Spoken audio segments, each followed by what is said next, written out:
नमस्कार दोस्तों, आपका स्वागत है प्रोमिंटर में। आज हम आ गए हैं दिल्ली के मुखर्जी नगर में। यहाँ पे हम आए हुए हैं आस्था आईएएस में। अब आइए करते हैं सर से बातचीत और जानते हैं इस इंस्टीट्यूट के बारे में। हेलो सर, क्या नाम है आपका? मेरा नाम मिथिलेश है, मिथिलेश चंद्रा पूरा नाम है मेरा। और मैं ये आस्था आईएएस में एकेडमिक हेड पोस्ट पे हूँ।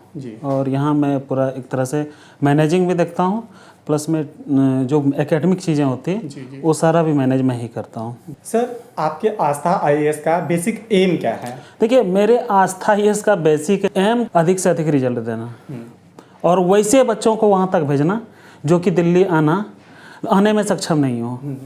ऐसा मेरा मुख्य जो मेरा एम होता है या हमारे डायरेक्टर सर का होता है, यही होता है। जी सर, जैसे कोई भी स्टूडेंट नई दिल्ली आता है तो उसे डाउट रहता है कि वहाँ पे क्लासरूम कैसा होगा, तो आपकी तरफ से स्टूडेंट को क्लासरूम में क्या क्या बेसिक फैसिलिटी प्रोवाइड होती हैं? देखिए, क्लासरूम अब तो जैसे कोविड के बाद से क्लास ऑफलाइन के साथ ऑनलाइन भी बहुत ज़्यादा डिमांड बढ़ गया है जी। तो हमारे यहाँ ऑफलाइन ऑनलाइन दोनों व्यवस्था है। ऑनलाइन में हम लाइव विथ रिकॉर्डेड क्लास देते हैं। जो लाइव चलती है हम उसमें आप डाउट पूछ सकते हैं, किसी भी तरह का डाउट हुआ लाइव में पूछ लीजिए। जो ऑफलाइन के बच्चों को देते हैं सेम ऑनलाइन के बच्चों को देते हैं। और क्लासरूम जो होता है अराउंड 170 बच्चे हम बैठाते हैं एक बैच में। हमारे यहाँ प्री के मेंस के सब अलग अलग और एसए के अलग अलग बैच चलते हैं। प्री का मॉर्निंग में भी बैच है, इवनिंग में भी बैच है। मॉर्निंग में प्री के बैच का टाइम है 8 से 10 बजे और इवनिंग में है 3 to 6 PM। और मेंस का जैसे टाइम है मॉर्निंग में 10:30 AM to 12:30 PM होती है और इवनिंग में 6:30 PM to 8:30 PM होती है। सर, जैसे कोई भी नया स्टूडेंट दिल्ली से बाहर का पहली बार दिल्ली आना चाहता है, उसके मन में काफ़ी ख्यालात रहते हैं कि हम दिल्ली जाएंगे, कैसे मैनेज करेंगे चीज़ों को, वहाँ पे कोई देखने वाला नहीं रहेगा, तो उसमें आस्था आईएएस क्या रोल प्ले करता है? देखिए, एक तो सबसे बड़ा चीज़ है कि आप जहाँ पे खड़े हैं ये एजुकेशन का हब माना जाता है। और चाहे कोई भी बच्चे आएँ, हम भी जब स्टूडेंट बन के आए थे तो मुझे अन्य लोगों से इतनी सहायता मिल गई थी कि बहुत ज़्यादा परेशान होने की ज़रूरत नहीं हुई। अब बेसिकली जो हमारे यहाँ बच्चे आते हैं, बहुत सारे बच्चे तो किसी न किसी कॉन्टैक्ट के व्यू से ही आते हैं कि कहीं ना कहीं उनका दोस्त है या ये भी है। और जो बिल्कुल नहीं जान रहे हैं उनके लिए हम लोग बैठे हैं। अगर हमारे संस्थान में आते हैं कि उनको कहीं रूम नहीं मिल पा रहा है या और अन्य बहुत सारी दिक्कतें होती है, तो मैं उनको कम से कम वैसे जगह पहुंचा देता हूं कि सबकी सुविधा अनुसार उनको मिल जाए। और इसमें जो अभी जो बहुत सारी बच्चियां जो आने में हिचकिचाती हैं कि क्या होगा, दिल्ली बहुत बड़ा शहर है, ये है, मुखर्जी नगर बहुत छोटा जगह है, ठीक है। और यहाँ बच्चियों को भी रहने का कहीं कोई दिक्कत नहीं है। बच्चियां आराम से आती हैं, यहाँ बहुत सारा पीजी है, या तो अपना सेपरेट रूम लेके रह सकती है। बगल में नेहरू विहार है, गांधी विहार है, इवन मुखर्जी नगर में बहुत सारा पीजी है।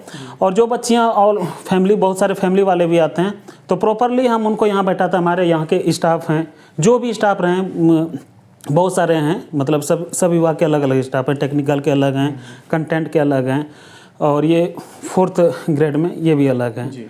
तो इनके द्वारा हम जहाँ से जो मिल पाता है उन बच्ची को वहाँ सोचते हैं कि शिफ्ट करवा दें। और उनका सबसे बड़ा चीज़ है सुरक्षा।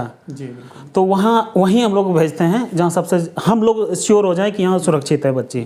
सर, जैसे स्टूडेंट के मन में बहुत डाउट रहते हैं कि बहुत ज़्यादा बच्चे रहेंगे क्लास में तो फिर उन पे फोकस नहीं हो पाएगा, टीचर फोकस नहीं पाएगा, उसके बारे में क्या कहना चाहेंगे? नहीं, ऐसा कुछ नहीं। देखिए, अब 160-170 बच्चे होते हैं, ऐसा नहीं कि बहुत बड़ा भीड़ है। हम प्रोजेक्टर भी नहीं लगाते हैं, डायरेक्ट चलाते हैं। टीवी लगा है मेरे क्लासरूम में, वो टीवी लगा है, बहुत बड़ा लगा है। लेकिन मेन जो है, ऐसा नहीं कि एक ही क्लासरूम होता है, तो बच्चे कहीं से भी हाथ खड़ा करके सवाल पूछ सकते हैं। और सवाल तभी आप करेंगे ना जब आपके मन में डाउट होगा। तो हम जब भी पढ़ाते हैं, चाहे बिहार से कोई बहुत अच्छा पढ़ के आया हो या नॉर्मल बच्चा हो, हम 0 से ही स्टार्ट करेंगे। जी, मेरा मेन मुद्दा ये, तो इसलिए सवालात कम आते हैं। और जैसे अगर क्वेश्चन होते भी हैं तो टीचर जवाब देंगे भाई, चाहे ऑफलाइन में ऑनलाइन में होता है क्या कि कमेंट करके जवाब पूछिए, सवाल आपको जवाब मिलेगा। जी सर, आपके इंस्टीट्यूट का फी स्ट्रक्चर क्या है? देखिए, फी स्ट्रक्चर बहुत ज़्यादा नहीं कह सकते हैं, क्योंकि हम लोग जिस तरह से यहाँ पर सुविधा देते हैं कि हमारे यहाँ पीटी में 8 टीचर होते हैं, जो प्री में है वो मेंस में नहीं है। मेंस के 7 से 8 फैकल्टी हैं, फिर एससे एक टॉपिक है उसके लिए भी 7 से 8 फैकल्टी है। तो जिस हिसाब से हमारा सिलेक्शन है और जिस हिसाब से हम यहाँ पर सुविधा प्रोवाइड करवाते हैं, जिस हिसाब से अन्य चीज़ हम यहाँ देते हैं, नोट्स हो या फिर बहुत सारा चाहता है क्लास के दरमियान में करंट अफेयर का नोट्स हो, करंट अफेयर की क्लासेस हो, ये सब हो, तो उस हिसाब से बहुत ज़्यादा फ़ी नहीं रखते हैं। उतना ही रखते हैं जो कि हमारा एक्सपेंडिचर होके कुछ हमें मिल जाए, बहुत नहीं कुछ मिल जाए हमें। जी जी जी। ये है। तो वैसे प्री और मेंस का ऑफलाइन में फ़ी जो हमारे यहाँ का है अराउंड 70,000 है, और ऑनलाइन का फ़ी जो है 55 के अराउंड है। और उसमें भी बहुत ज़्यादा, ये तो मेरा फ़ी है, अब जान ही रहे हैं कि बच्चे बिहार से आ रहे हैं, तो फीस ये ऊपर तो नहीं हो सकता है, नीचे ही होता है। जी जी बिल्कुल। और हम लोग सब बिहार से ही हैं, तो वहाँ की स्थिति, वहाँ का आर्थिक, विशेषकर आर्थिक स्थिति जी जी वो देख ही रहे हैं। जी। जैसे कोई भी स्टूडेंट अगर आना चाहता हो, फीस में प्रॉब्लम हो, सर लोग उसे भी मैनेज करने की कोशिश करते हैं पूरा। बिल्कुल बिल्कुल, ये सारा फ़ी का मामला मैं ही देखता हूँ। सर आपके यहाँ का जो बैच चलते हैं उसका बैच का ड्यूरेशन कितना होता है? नहीं, देखिए बैच डिपेंड करता है कि अभी जैसे 68 का प्री एग्ज़ाम हुआ है 2 दिन पहले 12 तारीख को, तो अभी 68 वाले जो मेंस पढ़ने आएंगे उनके लिए 2 बैच चलाते हैं हम लोग, मॉर्निंग और इवनिंग। उनका एक दिन में 5 घंटे के आसपास क्लास होती है, तो उनका तो ड्यूरेशन 68 मेंस वालों का चला जाएगा, 3 महीने में हम ख़त्म कर देंगे। लेकिन जो आगे जो है 69, 70, उन सब के बैच का ड्यूरेशन 7 से 8 महीना कम से कम होता है। और एक दिन में जो 8 महीने भी होगा तो उनके लिए भी क्लास का टाइमिंग जो पर डे 4 आवर्स होगी। सर सबसे बड़ी स्टूडेंट की डाउट रहता है कि हमें कौन सा टीचर पढ़ाएंगे, अपने यहाँ की फैकल्टी के बारे में बताइए। हाँ, देखिए जैसे कि हमारे यहाँ सभी, जैसा कि हमने पहले ही बोला कि हमारे यहाँ सभी सब्जेक्ट के अलग अलग टीचर हैं। इकोनॉमी जो पढ़ाएंगे, ज्योग्राफी अलग पढ़ाएंगे, पॉलिटी अलग पढ़ाएंगे, इसी तरह सभी सेगमेंट के। जैसे मैं मेंस की ही बात करूं, जैसे कि यहाँ जो हमारे डायरेक्टर सर हैं, खुद ही मतलब कि मुखर्जी नगर के टॉप मोस्ट टीचर में से एक आते हैं। डायरेक्टर सर हैं, लेकिन वो जब क्लास में जाते हैं एज ए टीचर जाते हैं, एज ए डायरेक्टर नहीं, ठीक है। तो वो इकोनॉमी पढ़ाते हैं। ज्योग्राफी के लिए इसी तरह अन्य टीचर हैं, जैसे कि हमारे यहाँ ज्योग्राफी के लिए एक शैलेश सर हैं, या फिर सुबोध सर हैं। पॉलिटी हैं अतुल लोहिया सर पढ़ाते हैं, ठीक है। और साइंस टेक हो गया, वो आर कुमार सर ही लेते हैं। जैसे DI मैथमेटिक्स का सेक्शन BK मिश्रा सर पढ़ाते हैं। Current affair Ravi Kumar Jha sir पढ़ाते हैं। हिस्ट्री जो है मेंस का जो है आपका ये करुणेश चौधरी सर, धनंजय सर, यानी मीडियम वाइज अलग है। जैसे हिंदी मीडियम के टीचर अलग हैं, इंग्लिश मीडियम के टीचर अलग हैं। ये जो मोस्टली बताया मैंने हिंदी मीडियम का, और 2 टीचर में इंग्लिश, आर कुमार सर जैसे हुए, सुबोध मिश्रा सर, ये सब जो हुए बेसिकली इंग्लिश मीडियम के भी हैं, बाकी सब हिंदी मीडियम का बताया। मतलब यहाँ पे जितने भी टीचर हैं जी, सारे के सारे फेमस टीचर हैं, मतलब आपको उनके बारे में जरूर नॉलेज हो अगर आप इस फील्ड में से हैं तो। बिल्कुल, वो उनका मुझे लग रहा है कि कोई भी ऐसे टीचर नहीं जिनका कम से कम 8 से 10 साल का टीचिंग का एक्सपीरियंस ना हो। जी जी। और वैसे ही लोगों को हम रखते ही हैं, जो वैसे ही टीचर को रखते हैं। ये ना रहे कि जैसे कि प्री के जो सिलेबस हमने कवर करवाया, अब प्री में जो अच्छे से मेहनत करके, अब देखिए पढ़ने का तो सभी पढ़ते हैं, लेकिन जो मेहनत करेंगे वही ना पहुंचेंगे। अगर हमारे पढ़ाए अनुसार या सिलेबस के अनुसार जिस तरह हम पढ़ा दिए हैं उसको करके ईमानदारी से आप गए हैं तो आप पास करके आएंगे। जी, ठीक है। उतना अगर फिर भी लगता है कि कुछ क्वेश्चन छूट रहा है, जैसे मान लीजिए हिस्ट्री के इस बार सवाल आए थे 30-35, इसको बोला जाए कि इस बार का थोड़ा अच्छा स्टैंडर्ड लेवल का क्वेश्चन माना जा सकता है इस बार लगा देख के, लेकिन फिर भी बच्चे यहाँ से जो हम फीडबैक ले, क्या स्थिति रहा, बोले सर वेरी गुड। अच्छा सर, जैसे कि ये BPSC में सुनने में आ रहा है कि सिलेबस कुछ चेंज हुआ है, उसके हाँ बारे में बिल्कुल बताइए। बिल्कुल। अभी देखिए, अभी तक जो 67 का जो सिलेबस था और वहीं से चेंज होना स्टार्ट हुआ। उस टाइम 67 के मेंस में ऑप्शनल लेवल पे चेंज किया गया, लेकिन अब जो है पूरी तरह चेंज किया गया है। 68 से पूरी तरह चेंज हो गया। पहले ही नोटिफिकेशन जो है BPSC अध्यक्ष श्री अतुल प्रसाद जी दे चुके थे कि हम 68 से पूरी तरह चेंज करेंगे। तो उसमें यह हुआ कि पहले तक GS1 GS2 और एक ऑप्शनल का सब्जेक्ट हुआ करता था, लेकिन अब क्या किया, GS1 GS2 तो रहने दिया, लेकिन ऑप्शनल के जगह पर एस्से को ला दिया और ऑप्शनल को क्वालिफाइंग नेचर का बना दिया। 100 नंबर का पूछेगा, उसमें जिसका जो है 40% या 33%, 36, इस तरह कुछ क्राइटेरिया उसने डिवाइड किया अध्यक्ष साहब ने। तो अब जो यहाँ पर है ऑप्शनल हट गया, एस्से आ गया, ये नया चेंज है। दूसरा क्या चेंज हुआ, प्री लेवल पे जो देखिए चेंज का, कि उसमें जो प्री में पहले ऑब्जेक्टिव नेचर का होता ही है, क्वेश्चन का लेवल तो बढ़ा है उसमें नो डाउट, लेकिन पहले ये तो निगेटिव मार्किंग नहीं था, इस बार से 1/4 निगेटिव मार्किंग कर दिया है। तो पहले जो है कट ऑफ बढ़ता था और मेरे ख्याल से इस बार से थोड़ा कट ऑफ डाउन जाएगा, क्योंकि निगेटिव मार्किंग होने से थोड़ा सा डाउन जाना चाहिए। इसके हिसाब से आस्था IAS के स्टूडेंट पे क्या इफेक्ट पड़ेगा?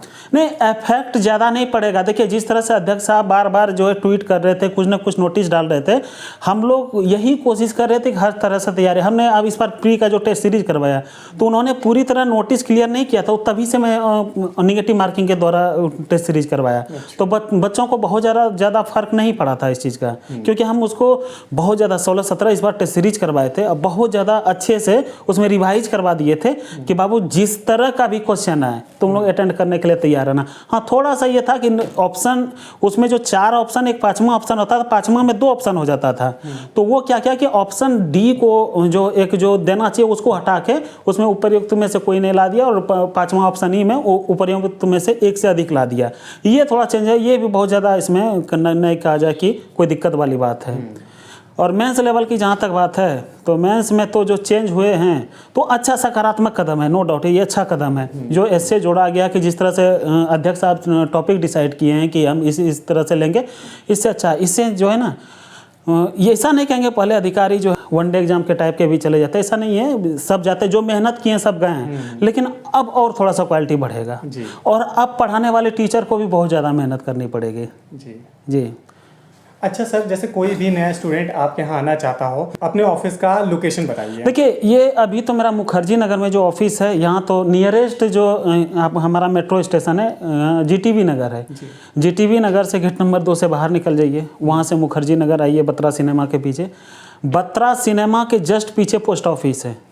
अब पोस्ट ऑफिस के जस्ट सामने जो है आस्था यस विराट भवन में ग्राउंड फ्लोर पे ही आस्था यस का ऑफिस है, और इसी के आसपास मेरे 20 मीटर के अराउंड में मेरा सब क्लासरूम भी है, बहुत ज़्यादा दूर नहीं जाना पड़ता है। मेन जो है एड्रेस में क्या हुआ कि मुखर्जी नगर तो उतरना है, लेकिन वहाँ बत्रा सिनेमा के जस्ट पीछे पोस्ट ऑफिस है, वो सब दिन से स्थापित है, आगे भी रहेगा ही, और उसी के सामने आस्था यस का बोर्ड दिख जाएगा, सब कुछ यहाँ पे है। हम लोग लगातार बिहार के लिए ही काम कर रहे हैं, और शुरू से बहुत दिनों से बिहार के लिए। आज लगभग जो है बिहार के किसी भी ब्लॉक में जाइए, क्योंकि सामान्यतः लोग जो जाते हैं ब्लॉक लेवल तक जाते हैं, अपर लेवल तक बहुत कम पड़ता है, अनुमंडल लेवल तक कम पड़ता है। तो वहाँ जो आरओ साहब या आरडीओ साहब ये बैठे रहेंगे, उनके पास बोलिएगा आस्था ये से आए, तो कहेंगे हम भी वहीं से हैं। 1000+ हमारे यहाँ से अधिकारी निकल चुके हैं। अच्छा। मैं खुद यहाँ रह के इस चीज़ को फील किया हूँ। मैं कभी कभी जाता हूँ, जैसे गांव जाने का जब भी मौका मिलता है, तो हमारे आसपास में जितने भी ब्लॉक हैं वहाँ सारे के सारे जो हैं अधिकारी आस्था से थे, और मुझे इस बात की खुशी हुई। फिर भी मैं गया था छोटा काम करवाने के लिए, तो हम नहीं जानते, हम बोले देखें ऐसा काम कैसे होता है यहाँ पे, जो अधिकारी यहाँ से बन के गए हैं। तो हम नॉर्मल बिना परिचय दिए हमने बोला कि हमको ये काम करवाना है, और हो गया, आसानी से हो गया, नॉर्मल व्यक्ति बन के। तब हमको ये अंदर से फील हुआ, चलो हमने अच्छा करके भेजा है वहाँ से। जी। ये बहुत अच्छी बात होती है, बहुत अच्छी क्वालिटी आई है। हाँ। अन्य ऐसा नहीं कि हमारे यहाँ के अन्य जो भी हैं, तो अब देखते हैं नए ऊर्जा के साथ काम कर रहे हैं और बहुत अच्छा काम कर रहे हैं, ठीक ना, इसमें कोई डाउट नहीं।